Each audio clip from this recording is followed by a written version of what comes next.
There are apparently some foods that you may not realize don't stay very fresh when they're in the stores.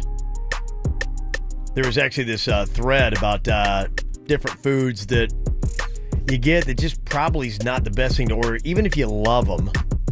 And I know it's going to hit close to home for you, Virginia. Probably you too, Jay-Bird. What are you going to tell us? What are you going to ruin for us? Don't ruin shrimp. We need a new jingle called Kevin Ruins Things We Love. Kevin, don't ruin shrimp. Don't ruin bread, don't ruin sauce, don't ruin cheese. You ruin soda for me. Okay, and I won't tell you. Oh, no. Is it everything we just named? No, it's the last thing you just named. Cheese? Cheese. Yeah, but it's a certain kind of cheese. Hot cheese. Hot cheese. Yeah. Yeah. Hot cheese. Why? Cheese. Don't tell me. I don't want to. Sauce. I don't want to know. Don't tell me.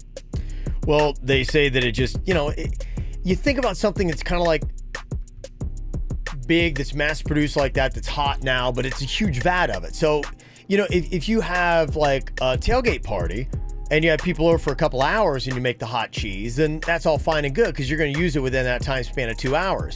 But think about if you're another place or a restaurant or a convenience store and you make that vat of hot cheese and it sits around for a good bit of time.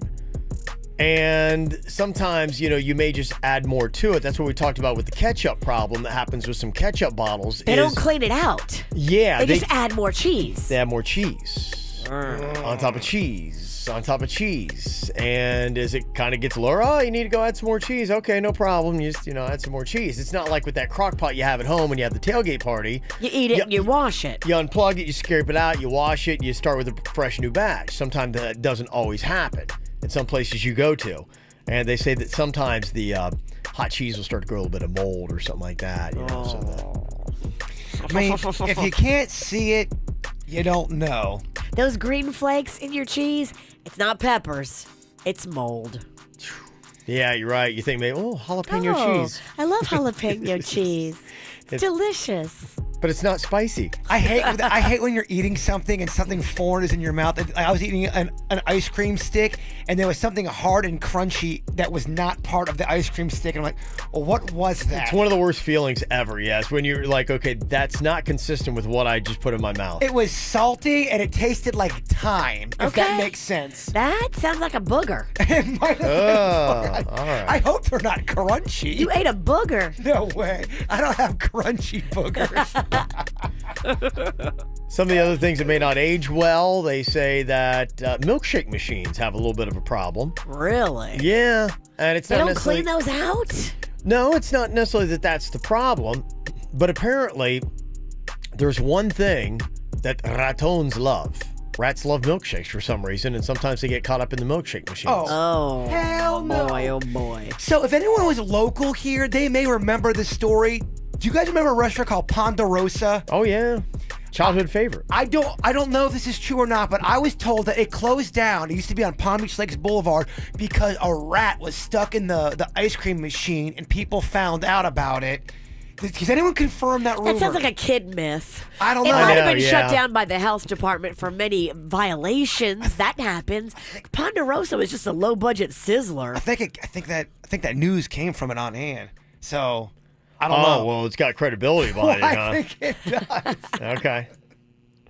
And the other thing they say is sweet tea sometimes will collect like a ton of mold if not replaced and cleaned properly. Oh. I remember Denny's had I think he got one of those Arizona iced teas, and he was dumping it out, and this big old it looked like a tea tumor fell out of the can. It was the grossest thing. I had that exact same thing happen. I remember that. I had a glass bottle of it, and it was like, again, like just things that shouldn't work. I'm drinking delicious tea, and all of a sudden, big glob of slime, and I'm like, what is that? Why is it globby? Yes, should not be. Yeah, that's the worst feeling ever when you're like, because I'm just drinking a nice little liquid, delicious tea. Didn't you hear those stories about how in cans of stuff you'll find like a rat embryo? Is that true? If you're drinking soda, are there rat embryos? I think a lot of them are staged.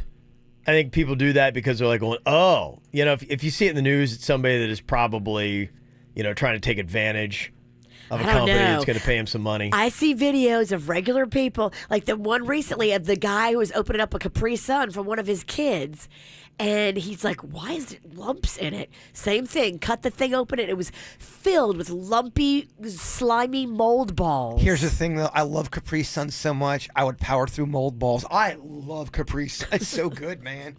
Mold balls? It's that good. I agree. It's that good.